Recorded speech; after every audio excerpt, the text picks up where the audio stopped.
Vamos a continuar viendo este es el cuarto tema y vamos a comenzar leyendo nuevamente Santiago, de los versículos del 2 al 12. Santiago 1, 2 al 12. Dice: hermanos míos, tened por sumo gozo cuando os halléis en diversas pruebas, sabiendo que la prueba de vuestra fe produce paciencia. Mas tenga la paciencia su obra completa, para que seáis perfectos y cabales, sin que os falte cosa alguna. Y si alguno de vosotros tiene falta de sabiduría, ¿qué tiene que hacer? Dice acá: pídala. Pídala a Dios, el cual da a todos abundantemente y sin reproche, y le será dada. Pero pida con fe, no dudando nada, porque el que duda es semejante a la onda del mar, que es arrastrada por el viento y echada de una parte a otra. No piense pues que en tal haga que recibirá cosa alguna. El que duda no recibe nada, ¿se fijan? Que recibirá cosa alguna del Señor. El hombre de doble ánimo es inconstante en todos sus caminos. El hermano que es de humilde condición gloríese en su exaltación, pero el que es rico en su humillación. Porque él pasará como la flor de la hierba, porque cuando sale el sol con calor abrasador, la hierba se seca, su flor se cae y perece su hermosa apariencia. Aquí habla de la vida del hombre, ¿cierto? Que es como una flor, una hierba que se seca y al final pierde su apariencia. Así también se marchitará el rico en todas sus empresas. Bienaventurado el varón que soporta la tentación, porque cuando haya resistido la prueba, recibirá la corona de vida que Dios ha prometido a los que le... ¿A quién? A los que le aman. Esa fue la frase, ¿cierto?, que quedamos la última vez: a los que le aman. Y en esta ocasión, hermanos, retomaremos esa misma frase. Y es amar a Dios, ¿cierto? Y que es sin duda la clave para soportar todas las pruebas de la vida. Amar al Señor, por sobre todas las cosas. Quizás es la evidencia más decisiva de un alma regenerada, el amor, ¿cierto?, a Dios. Si algo es verdad de una persona regenerada es que ama a Dios. Ese es el fondo de este asunto. Los cristianos verdaderos, entonces, aquí son designados como aquellos que le aman. Esos son los verdaderos, los que aman al Señor. ¿Ya? Los que, a pesar de que estén en prueba, en dificultades, usted ama al Señor. Usted confía en Él, usted sabe que Él está ahí. ¿Ya? El falso no, pues el falso reclama, se queja, que porque yo, y qué hice yo, otra vez yo, y yo. No, ¿cierto? Siempre, Señor, ¿para qué es esta prueba? Esa es la razón por la que soportan entonces los verdaderos. Soportan porque tienen un amor fuerte por Dios. Y no importa cuál sea la prueba, cuál sea la lucha, cuál sea la dificultad, soportan porque el amor los sostiene. ¿Ya? Y podemos ver eso en cualquier relación, inclusive a nivel humano, donde el vínculo del amor es muy fuerte, se mantendrá en medio de todo tipo de adversidad. Lo podemos ver, ¿cierto?, en las relaciones de pareja, en las relaciones de matrimonio. El otro día hablaba con una persona y le comentaba que el matrimonio es para valientes, porque hay que ser valiente, hay que tener paciencia, y le explicaba por qué hoy en día los matrimonios tampoco no duran nada. ¿Cierto? Porque la mayoría de las personas buscan la felicidad, ellos, es un sentimiento egoísta. Buscan quien los haga feliz. Y sabemos que al revés, ¿cierto? Yo busco a una persona para yo hacer feliz a esa persona y me niego a mí mismo. Aunque obviamente que también quiero que sea algo recíproco, dar y recibir. Porque ¿para qué estamos con cosas de decir, no, yo solamente quiero dar, quiero entregar amor, si también queremos recibir amor? ¿Cierto? También es así. Entonces, esos aspectos de la vida, hermano, también nos van a ayudar a ser hombres y mujeres fuertes en nuestras relaciones. Y con la ayuda del Señor vamos a poder triunfar. Siempre. Siempre con la ayuda de Dios vamos a triunfar en nuestras relaciones. Entonces, esto también se atribuye a las pruebas, dificultad y que enfrentan también la vida de un cristiano. Lo que nos mantiene unidos al Señor, lo que nos mantiene firme en nuestra fe, es ese fuerte vínculo de amor. Ese vínculo de amor que tiene, ¿cierto?, el Señor con nosotros, porque Él, recuerde que Él nos toma de la mano, Él es el que nos sostiene. No es que yo hemos escuchado algunas veces, ¿cierto? Aférrate al Señor, aférrate con toda la fuerza al Señor, pero ¿con cuánta fuerza debo aferrarme para no soltarme? Si mis fuerzas son humanas, yo soy un hombre débil. Entonces, ¿qué es lo correcto? Que el Señor nos sostenga, porque Él no nos va a soltar nunca. Nosotros sí lo vamos a soltar, nos vamos a cansar, vamos a perder las fuerzas. Por eso debemos pedirle al Señor que Él nos sostenga de la mano. Gardner Spring, un pastor en Nueva York, escribió acerca del poder perseverante del amor. Y estas son sus palabras. Dice: hay una diferencia enorme entre un efecto así y esa amistad profana y egoísta con Dios que termina en nuestra propia felicidad como su motivo y su fin supremo. Si un hombre en su supuesto amor hacia Dios no tiene consideración alguna y definitiva fuera de su propia felicidad, si él se deleita en Dios por lo que Dios es, sino por lo que Dios es para él. Y hay muchas personas que son así, hermano. O sea, ellos aman al Señor, pero aman al Señor que ellos piensan que aman. Que ellos piensan que es el Dios bueno, el Dios misericordioso, el Dios que no castiga, el Dios que me cumple todos mis deseos, todos mis caprichos. Entonces es un Dios que crean ellos mismos. Y no aman a Dios por lo que Dios es, que es amor y también es fuego consumidor. Entonces, si no por lo que Dios es para él, en un sentimiento así no hay virtud moral. De hecho, hay un gran amor hacia sí mismo, un amor egoísta, ¿cierto? Pero no hay un amor verdadero hacia Dios. Pero en donde la enemistad de la mente carnal es matada, el alma se reconcilia con la persona divina como tal.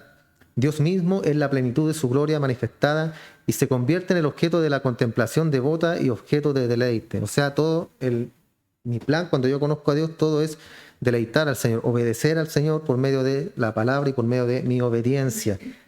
¿Ya? Caminar por donde Dios quiere que camine y no por donde yo quiero andar, por donde yo quiero caminar.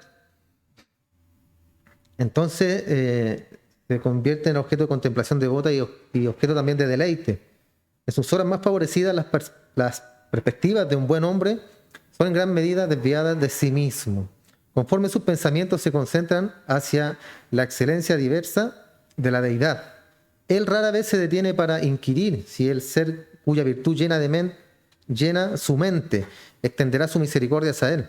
Su alma se aferra a Dios y en la calidez y el ardor del efecto devoto, él con frecuencia puede decir: ¿a quién tengo en los cielos sino a ti? Que también son palabras que deben estar en nuestra boca. ¿A quién tengo en los cielos sino a ti? Y confiar en el Señor. Y no hay nada en la tierra fuera de ti. Así como el ciervo brama por las corrientes de las aguas, así brama el alma mía por ti, oh Dios. Eso dijo este pastor. Perdón, hermano. Tengo un poquito de tos todavía. Entonces lo que él quiere decir con todo esto es que el vínculo que liga a un hombre o una mujer a Dios es el vínculo del amor.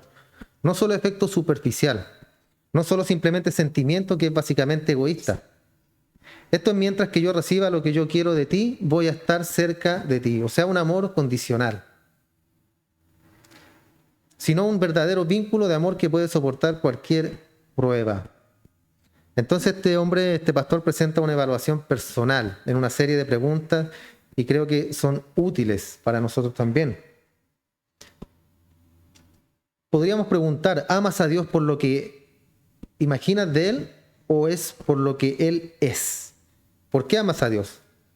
¿Por lo que tú imaginas que puede ser Dios o por lo que Dios es?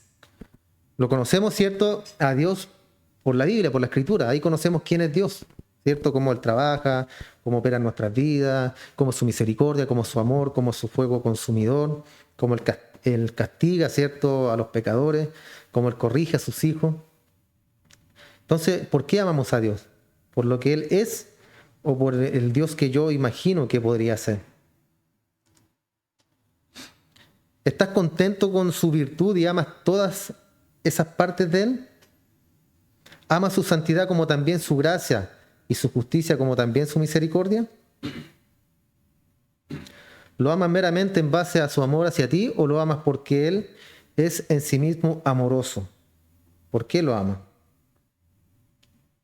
¿Porque Él te ama o porque es amoroso, por eso lo amas? ¿Lo amas simplemente porque esperas que te salvará o crees que debes amarlo porque te va a condenar en el infierno? ¿Por qué lo amas?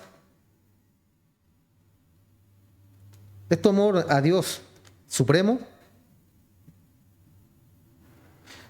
¿A quién amas más que a Dios? ¿Con quién estás más agradecido? Muchas veces decimos, ¿cierto?, con nuestra boca, no, yo amo al Señor, amo al Señor. Pero eso es una palabra muy grande, hermano, muy, muy, muy grande. Decir yo amo al Señor. ¿Cómo lo demuestro?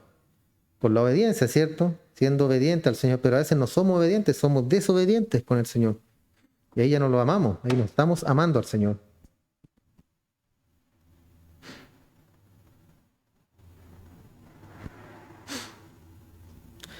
Después dice esto, el amor supremo a Dios es la evidencia decisiva del corazón renovado. Esa es la evidencia, hermano, del corazón renovado. El amor supremo hacia Dios. Lo amamos porque Él nos amó primero. De eso no hay duda, ¿cierto? Lo dice la Escritura. Entonces, en el fondo, hermano, del asunto, sí amamos al Señor. Aunque a veces nos portamos mal, desobedecemos, pero está el amor de nosotros. ¿Por qué? Porque Él nos salvó y Él puso su amor en nosotros. Entonces, amamos al Señor. Usted nunca dude que usted no ama al Señor. Si bien nos podemos, cierto, desviarnos alguna vez, o como vimos la semana pasada, cuando citamos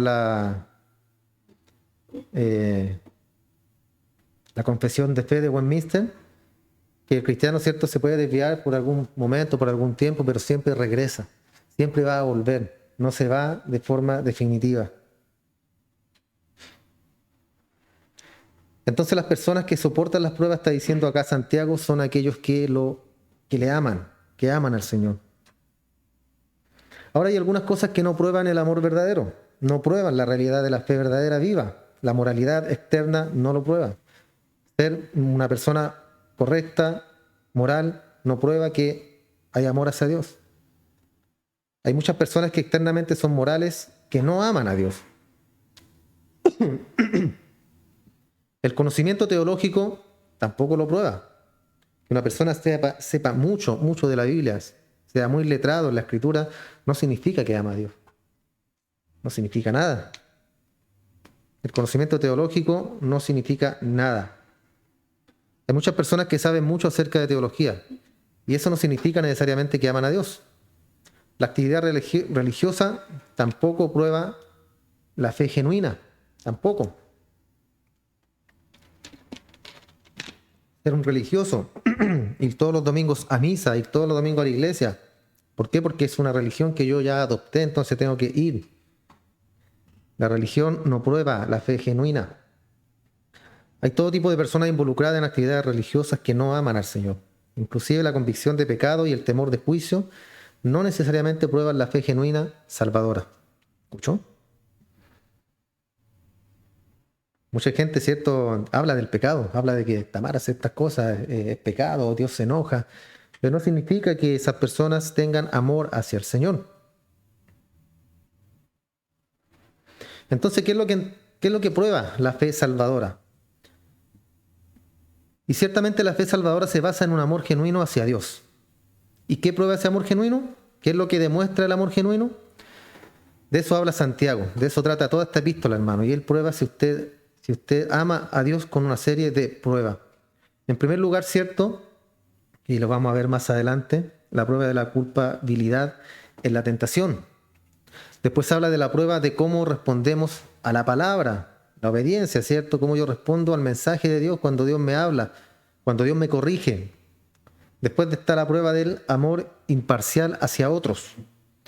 La prueba de las obras justas, de ser justos, ya no mirar a la persona, así como el amor, ¿cierto?, imparcial. La prueba de la lengua, la prueba de la sabiduría humilde, la prueba de la satisfacción mundana, la prueba de la dependencia, también de la paciencia, la prueba de la veracidad y finalmente la prueba de la oración. Todas estas son pruebas las cuales una persona que verdaderamente ama a Dios aprobará. Saldrá aprobado. ¿Por qué? Porque una persona que ama al Señor, ama su palabra, ¿cierto? Ama al Señor, quiere ser obediente, es imparcial, tiene amor por todo el mundo, por todas las personas, independientemente de quién sea. La satisfacción mundana no está en él. Prueba dependencia. ¿En quién? En el Señor. Tiene paciencia también, veracidad. Y finalmente, como lo vimos, también la oración hacia el Señor, que es la confianza, ¿cierto? Y la comunicación que tiene el cristiano con el Padre.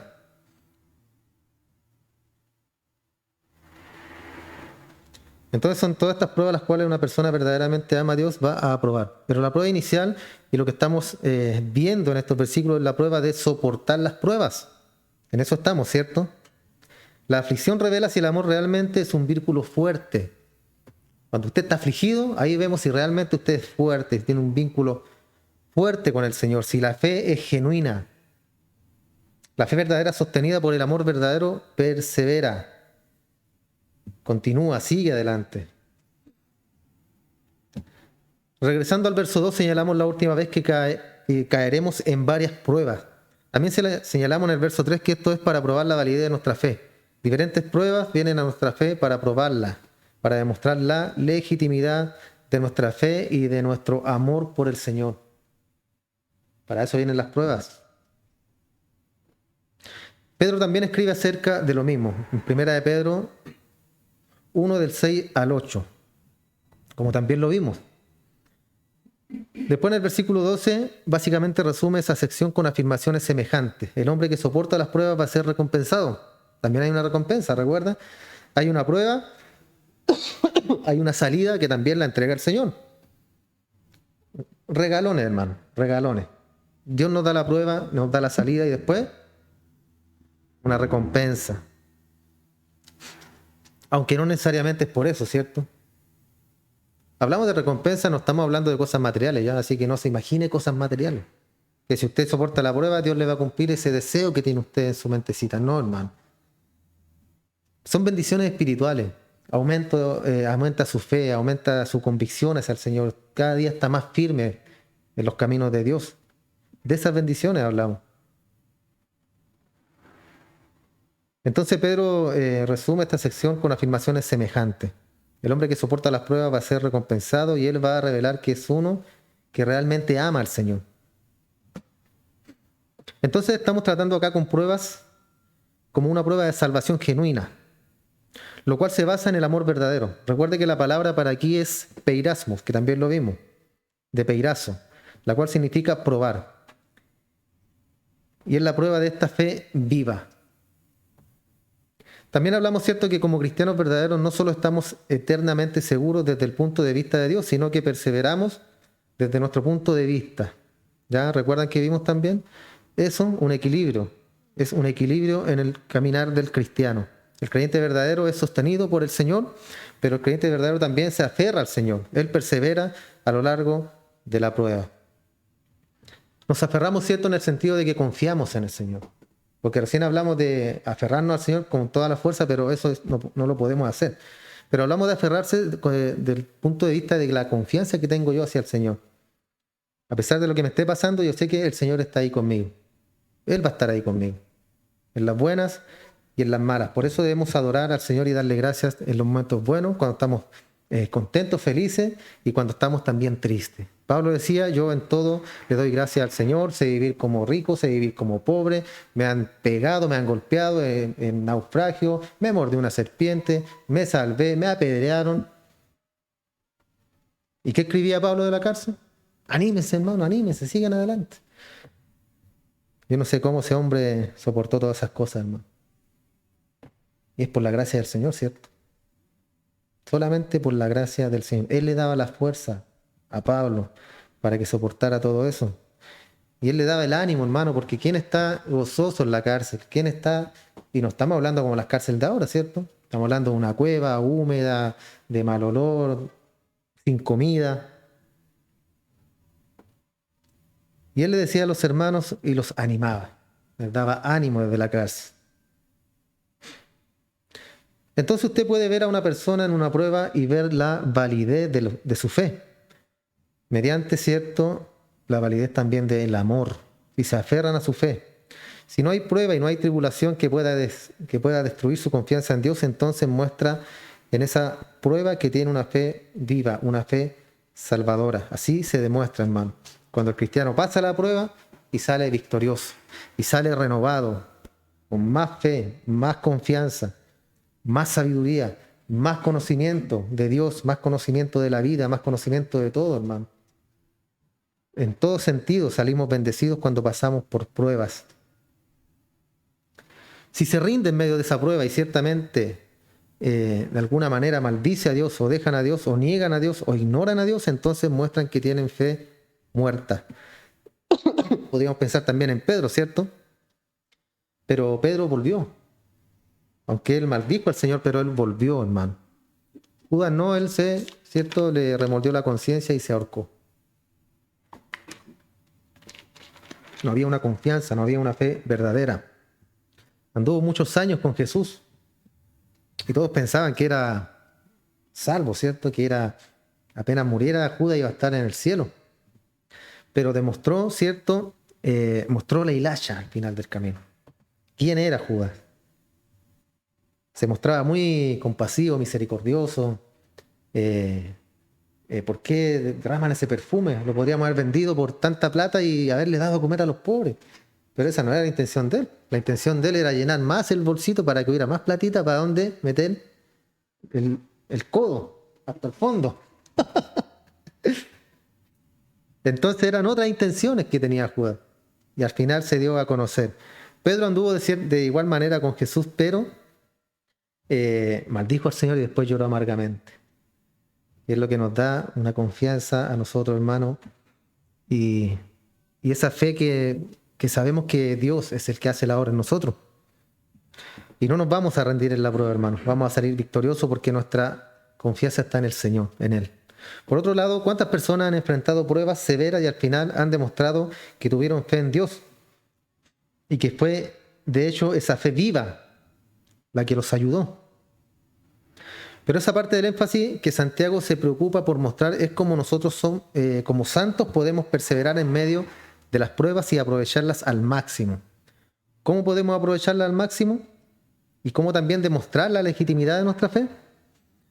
Hay varios medios aquí para perseverar. La perseverancia es el santo de Dios aferrándose al amor y a la fe.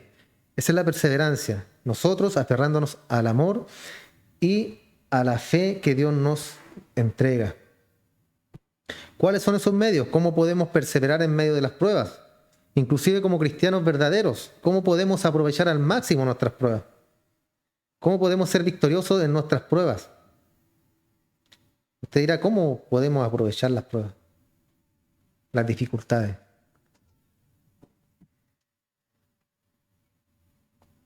En primer lugar, comenzamos con una actitud de gozo. Una actitud gozosa. El verso 2 dice, hermanos míos, y con esto él quiere decir creyentes, cristianos judíos, con toda certeza, pero no obstante, aunque son los judíos, ¿cierto? Las 12 tribus dispersas, como dice en el verso 1, son creyentes. Los llama hermanos a lo largo de toda esta epístola. En el capítulo 1, verso 2, verso 16, 19, 2, capítulo 2, perdón, verso 1, verso 5 y 14, 15, capítulo 3 también, lo menciona, hermanos amados, y así en varias partes de esta carta, hermano. Entonces los está identificando como creyentes a ellos. Y la palabra míos, donde dice hermanos amados míos, tiene una palabra algo maravillosa y cálida que tiene el efecto de identificarse con ellos en un vínculo común. Entonces lo abraza, por así decirlo, como sus hermanos cristianos y dice, para comenzar, si va a perseverar en medio de las pruebas diversas, si van a salir triunfantes al final, tienen que ver cualquier prueba que sea y considerarla como gozo. Considerar cualquier prueba, hermano, que tengamos en nuestra vida y sentirnos gozosos. Usted dice, está difícil, ¿cierto? Complicado. Complicado, porque ¿quién está gozoso en la prueba? ¿Quién? No hablamos de estar contentos, felices. Yo estoy en prueba, estoy en dificultades, estoy enfermo.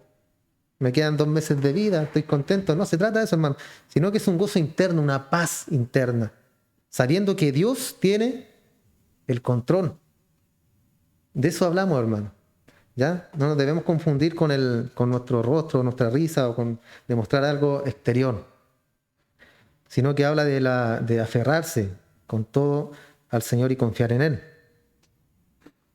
Un compromiso consciente con una actitud gozosa. Cuando Pablo le dice a los filipenses en el capítulo 4, he aprendido sea cual sea mi estado a estar contento. Él lo dice después de acá, después que dijo también regocijaos siempre, y lo vuelvo a decir, regocijaos. Eso es lo que les comentaba recién, ¿se fijan? Él estaba en la cárcel ahí. Regocijaos, alégrense. Y él dijo esto mientras era un prisionero.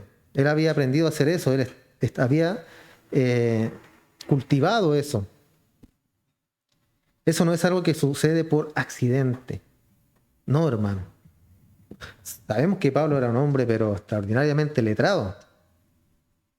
Ya la escritura dice que fue instruido a los pies de Gamaliel, era uno de los sumos sacerdotes. Entonces él, como decimos de lenguaje coloquial, se sabía la Biblia de tapa a tapa, así. Entonces era un hombre muy, muy sabiondo, Pablo. Por eso él cultivó todo lo que él tenía en su vida también, por medio de la escritura. Porque ellos eran religiosamente, hablando, tenían una religión ferviente por la palabra de Dios. Entonces todo eso lo ayudó a él para después estar tranquilo, para después confiar. Porque recuerden que primero andaba persiguiendo a Jesús, quería matarlo. Y después Jesús lo encontró a él y lo restauró, lo cambió. Y él creyó después en la escritura, confiando en que todo hablaba en referente al Mesías, a Cristo. Y todo eso fortaleció la fe de Pablo, hermano. La fortaleció de tal manera que decía eso en la cárcel, hermano. Regocíjense, hermano. Todo va a estar bien, decía Pablo. Y eso lo logró mediante la escritura, mediante la comunión con el Señor, que es lo que nosotros también debemos forjar, hermano. Usted debe forjar una relación con el Señor y también con la Biblia, porque ahí usted sabe y conoce todo acerca del Señor. Cuando usted más lee la Biblia, mayor es su sabiduría. Y después le ayuda en el momento de las pruebas, cuando se acuerda de un texto, de un versículo, cuando tiene que hablarle a alguna persona, se vienen los versículos solo a la mente, hermano. Entonces por eso hay que alimentar la mente con la Biblia, porque si no la alimenta, ¿cómo después van a venir esos versículos? Si usted no conoce la Biblia, ¿cómo le va a hablar a alguien después de la palabra del Señor? ¿Cómo puede usted evangelizar a una persona si no conoce la Escritura? No se trata de memorizarla, se trata de leerla, de entenderla. Y después cuando usted esté hablando con alguien o quiera dar un consejo con la palabra, Dios mismo le va a traer esos recuerdos, hermano, a su mente. Esa palabra que sale en la Escritura y usted la va a poder entregar. Pero eso se logra alimentando el pensamiento, alimentando el espíritu con la palabra de Dios. Entonces, hermanos míos, tened por sumo gozo cuando os halléis en diversas pruebas. Y no habla de un gozo parcial, sino que habla de sumo gozo. Es un gozo supremo, o sea, usted no puede estar más gozoso, no puede estar más contento. ¿Cuándo? Cuando esté en diversas pruebas.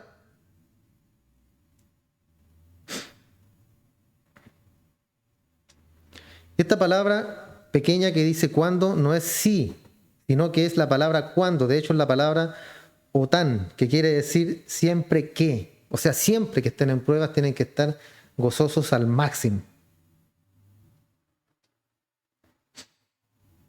Entonces, cuando usted caiga, esta palabra significa no es una ocurrencia planeada, sorpresiva, que de pronto se apodera de usted y lo rodea y lo envuelve. Entonces todos nosotros en nuestra vida vamos a estar en cierta manera sorprendidos, cayendo en problemas que no hemos planeado y que nos rodean. Y la intención de esto significa que no solo parece que hay una salida fácil de esto. Cristo enfrentó eso en Lucas 22-28. Él dijo a sus discípulos: ustedes han estado conmigo en mis problemas, en mis dificultades, han estado en todo momento conmigo. Han estado conmigo en mis pruebas y finalmente no hay manera de salir. Esas pruebas muchas veces nos rodean, hermanos, nos rodean, nos asfixian también. El mismo Jesús soportó eso en el monte, ¿cierto? Cuando él lloró y le decía al Señor, pucha, si se puede nomás, pero yo no quiero pasar por esto, no quiero ir a la cruz, pero hágase tu voluntad, en otras palabras, ¿cierto? Pero él sabía cuál era su destino, él sabía cuál era el propósito de su nacimiento y de su venida. Él decía que pase de mí esta copa. Cuando la Biblia habla de copa, habla de sufrimiento, de sufrimientos.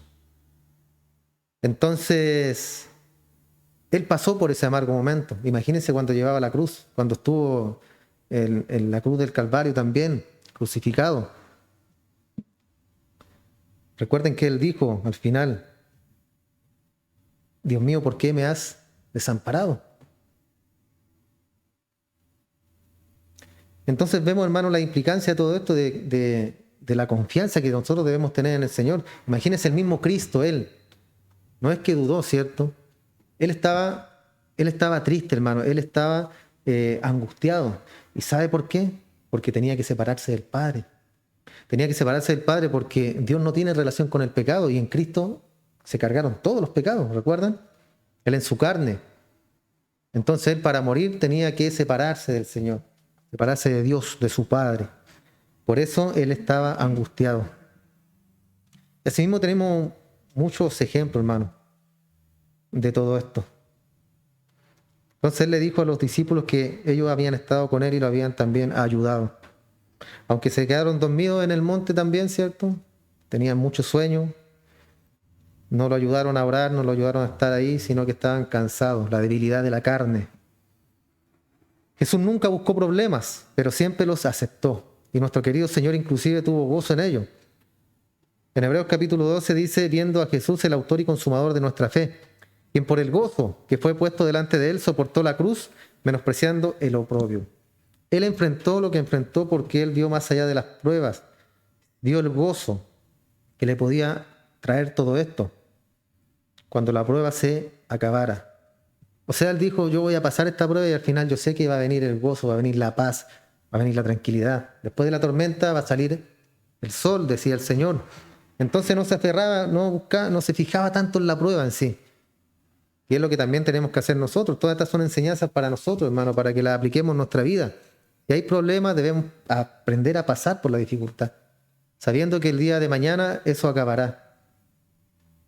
Va a salir el sol y yo voy a despertar más renovado en mi fe, en mi confianza hacia el Señor. Después más adelante en Hebreos 12, 10 y 11 dice: las pruebas no parecen tener gozo al principio. Ninguna disciplina al parecer parece ser causa de gozo, ¿cierto? Ninguna. Sino de tristeza. No obstante, después da el fruto apacible de justicia a aquellos que han sido ejercitados apropiadamente mediante esas pruebas.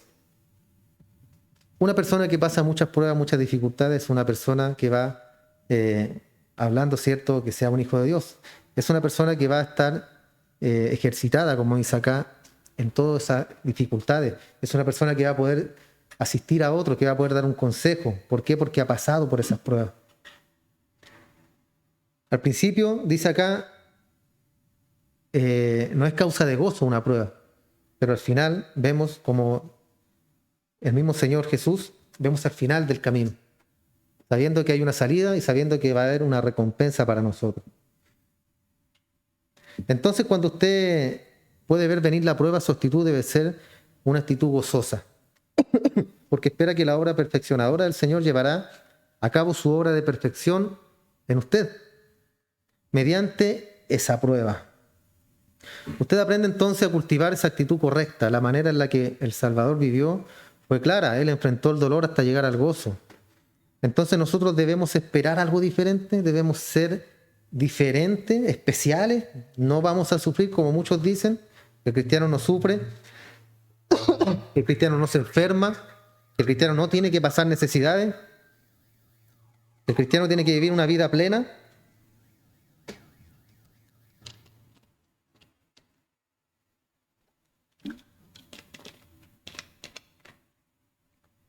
Cuando fueron estos discípulos que querían sentarse uno a la diestra y uno a la izquierda del Señor, y el Señor les dijo: ciertamente de mi copa beberéis. ¿Y qué significa la copa? Sufrimiento. Él les dijo, Él lo advirtió. A Jesús también le dijeron: si al padre de familia llamaron Belcebú, ¿cuánto más a los de su casa? Hablando de Él, hablando del sufrimiento, de la persecución, de las calumnias que iban a recibir como cristianos.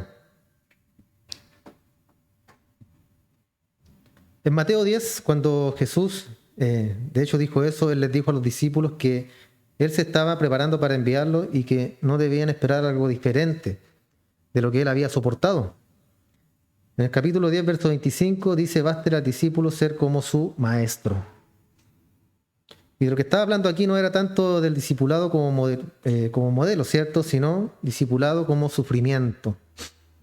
Después en Juan 15 él dice: «Si me aborrecieron a mí, os aborrecerán a vosotros, a nosotros. Si me persiguieron a mí, los perseguirán también a ustedes». Después en el verso 16: «Vendrá el día cuando los hombres piensen que agradan a Dios al castigarlos a ustedes, al matarlos». Volviendo a lo mismo, Pablo mataba a cristianos. ¿En el nombre de quién? En el nombre de Dios. Él los mataba en el nombre de Dios. Entonces podemos regocijarnos porque vemos más allá de lo inmediato. Porque tenemos una visión de que a través de las pruebas el Señor está llevando a cabo una obra perfeccionadora. Nos gozamos, decimos en la prueba: «Gracias, Señor». A lo mejor, depende de quién sea, ¿por qué esta prueba, Señor? ¿Para qué esta prueba, Señor? ¿Qué es lo que quieres tú perfeccionar en mí? Y usted saca sus conclusiones porque somos inteligentes, ¿cierto? Somos hombres y mujeres inteligentes. Y vemos que Dios quiere perfeccionar en nosotros. Juan 16 hay varios versículos ahí para ayudar, en cierta manera, a aclarar este punto. En el 16:20 Jesús dice: de cierto os digo. Y de nuevo él realmente está advirtiendo a sus discípulos: os digo que lloraréis y os lamentaréis y el mundo se regocijará por nuestro llanto, por nuestro sufrimiento. En otras palabras, él está esperando su muerte y el mundo se va a regocijar. Pero aquellos que le aman van a llorar y van a lamentarse. Y tendréis tristeza, dice también. Pero vuestra tristeza, ¿qué va a pasar con ella? Se convertirá en gozo. ¿Se fijan? De la tristeza vamos a pasar al gozo con el Señor. Después él da una ilustración de una mujer cuando está en dolores de parto. Tiene tristeza porque su hora ha llegado, pero tan pronto como ha dado a luz al niño, ya no se acuerda de la angustia por el gozo de que un hombre ha nacido en el mundo. Es una analogía hermosa, ¿cierto?, que habla de exactamente lo que estamos viendo nosotros. La mujer cuando va a dar a luz, ¿cierto?, yo creo que no hay ninguna gracia estar dando a luz por los dolores. Pero una vez que nace el niño, viene la alegría, ¿cierto?, porque nació un integrante más en el hogar. Entonces hay gozo, hay alegría en nosotros.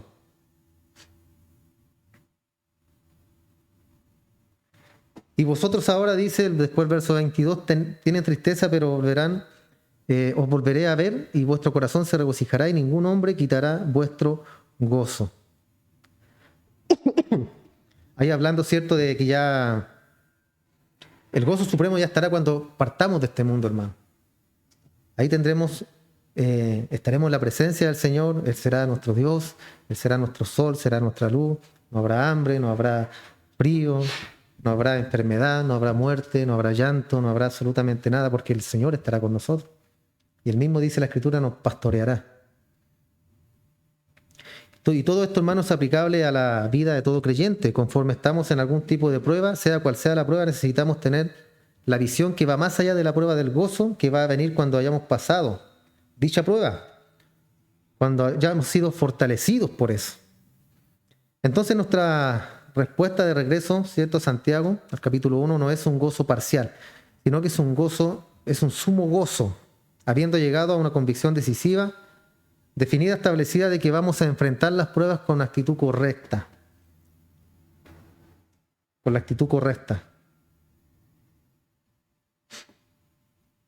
¿Ha notado que en las pruebas usted es mucho más sensible a la presencia de Dios? ¿Le ha pasado eso, no? ¿Por qué será?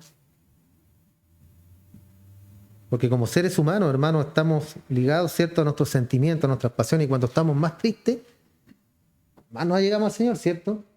Y cuando estamos más contentos, como que ya no nos acordamos mucho. ¿Por qué? Porque estamos tranquilos, aquí no pasa nada, todo bien.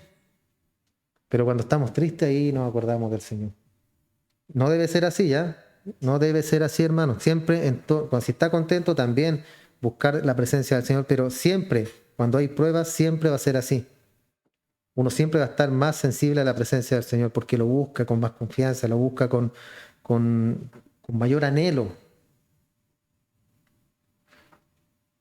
También la vida de oración se incrementa cuando usted está en la prueba. Y en base a esto la comunión con Dios también se incrementa. Comienza a escudriñar las escrituras para encontrar respuestas a sus problemas. Comienza a pedir a la gente que ore por usted. Y todo esto lo acerca más al Señor. Entonces, entre más cerca esté a la fuente de gozo que es el Señor, mejor. Y debemos dar gracias al Señor, hermano, de que nuestra fe es probada, para que nos seamos fortalecidos por medio de esta. Tenemos el privilegio de sufrir también, por amor al Señor. Debemos considerarlo como un privilegio y aceptarlo con gozo. Aunque como dijimos recién, cierto, de principio no va a ser fácil, pero después vamos a entender mediante la comunicación con el Señor, la oración con Dios y la respuesta, cierto, en la Escritura, porque no espere, hermano, que Dios le hable al oído. Debes hacer esto, hija. Muchas veces, hermano, hay personas que enseñan eso, que deben escuchar la voz de Dios y al final se imaginan cosas, hermano. ¿Quieres escuchar a Dios? Lee la Biblia, ahí está todo, ahí está la voz de Dios, esa es la voz del Señor, hermano, la Biblia. No esperemos escuchar al Señor que diga, sí, hijo, fallaste en esto, por eso te estoy castigando, o no te estoy probando. No, hermano, somos hombres y mujeres inteligentes. Llega la prueba o llega la corrección por el pecado, que también, cierto, es motivo de sufrimiento, pero sabemos por qué viene. Y cuando viene la prueba preguntamos al Señor, Señor, ¿qué es lo que quieres tú perfeccionar en mí? ¿Cuáles son las perezas que quieres limar en mí, Señor? Y comenzamos a orar al Señor y escudriñar la Biblia. Y así conseguimos la tranquilidad, hermano. Porque antes en el mundo era problema, dificultad, y lo único que queríamos era ¿qué cosa? Quiero morirme, me quiero morir. ¿Por qué? Porque no hay salida al problema. Con el Señor, a lo mejor no va a haber salida al problema, pero va a haber paz, va a haber gozo en todo esto. Y ese es el fin de esto, hermano. Independiente de cuán grande sea la prueba o la dificultad, debemos enfrentarlo con gozo y con alegría. Y confiando en que tenemos hermanos en quien apoyarnos, que no estamos solos, hermano.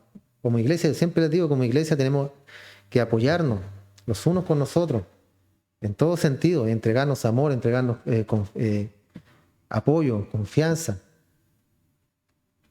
Antes estábamos solitos, ni la familia a lo mejor nos visitaba o no nos veíamos, no sé, pero ahora tenemos una familia mucho mejor. Es una familia en Cristo, hermano. Y si somos cristianos verdaderos, debemos ser fieles, leales, llenos de amor, llenos de gozo, llenos de compasión. Comenzando, ¿cierto?, por el prójimo, que es ¿quién? En mi caso, mi esposa, después mis hijos, la familia, la iglesia, todos los que me rodean, hermano. Y así yo demuestro, ¿cierto?, que soy un hijo de Dios.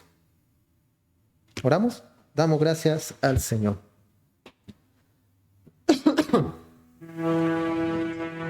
Señor, muchas gracias, Padre amado, porque un día más nos has instruido en tu palabra, porque un día más nos has concedido, Señor, abrir nuestros ojos y poder llegar a este lugar.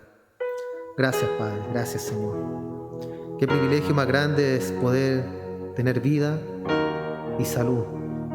Vida, salud y un trabajo, Señor, que tú también nos sustentas. Gracias, Señor, gracias por todas tus bendiciones, por todas tus bondades. Y si el día de mañana, Señor, a lo mejor no tenemos vida, no tenemos salud, no tenemos trabajo, así mismo como estamos viendo ahora, Padre, tú serás nuestro consuelo, tú serás nuestra ayuda, tú serás nuestro sustento. Y en la aflicción, en la dificultad, ahí estarás tú con nosotros, Dios. Dándonos esa confianza que habla tu palabra también, que si las aves del campo tienen que comer, los pajarillos andan sin preocupaciones, Señor. ¿Cuánto más debiéramos tener confianza nosotros que somos tus hijos y que valemos mucho más que aquellos pajarillos? Gracias, Padre. Esas palabras que salen en la Biblia, Señor, nos llenan de fuerza, nos llenan de alegría, nos llenan de confianza en que tú jamás nos vas a dejar y jamás nos vas a desamparar. Y debemos tener el pensamiento de Pablo: vivir en la abundancia, vivir en la escasez, pero vivir en ti, Señor, que es lo más importante, que tú estés con nosotros, Dios. Gracias, Padre. Bendice a mis hermanos. Bendícelo en esta hora que han llegado a este lugar. Si alguno tiene enfermedad en la carne, alguna dolencia, alguna dificultad, Señor, ayúdalos, Padre glorioso. Que tu mano de amor, que tu mano de misericordia, esa mano de sanidad, Señor, toque la vida de mis hermanos. Así como los que no están presentes también, mi Señor. Ve a visitarlos, Padre glorioso. Ve a sanar heridas del corazón también, sentimientos, resentimientos, Señor, que a lo mejor están en nosotros. También sácalos fuera, Padre, porque no es lugar el corazón de un cristiano para resentimiento ni para malos pensamientos, Señor. Te doy muchas gracias, mi Señor, porque hasta aquí nos has ayudado, nos has fortalecido y estas puertas, Señor, han permanecido abiertas. Gracias a ti, Padre. Toda la honra, toda la gloria, toda la alabanza te pertenecen a ti, Padre amado. Nosotros somos solamente unos siervos inútiles, Padre, que estamos en este lugar, esperando el día de mañana tu venida, Señor, y podamos estar para siempre contigo. Esperando, Señor, nuestra recompensa, que es estar en los cielos junto a ti, Señor. Afirma cada día nuestros pasos. Aumenta nuestra fe, Señor, cada día. Aumenta nuestra fe, Señor, para que no caigamos, para que no nos desviemos. Muchas gracias, Padre amado. Muchas gracias, Señor, te damos en esta hora. Despídenos, Señor, el uno del otro, pero nunca de ti, Padre amado, porque cada día, a cada segundo te necesitamos en nuestro corazón, en nuestra vida, en nuestra familia, en nuestro hogar, en nuestro trabajo, en todos lados, Señor. Gracias, Padre. En el nombre de Jesús, amén y amén. Gracias, Señor. Dios les bendiga, hermano.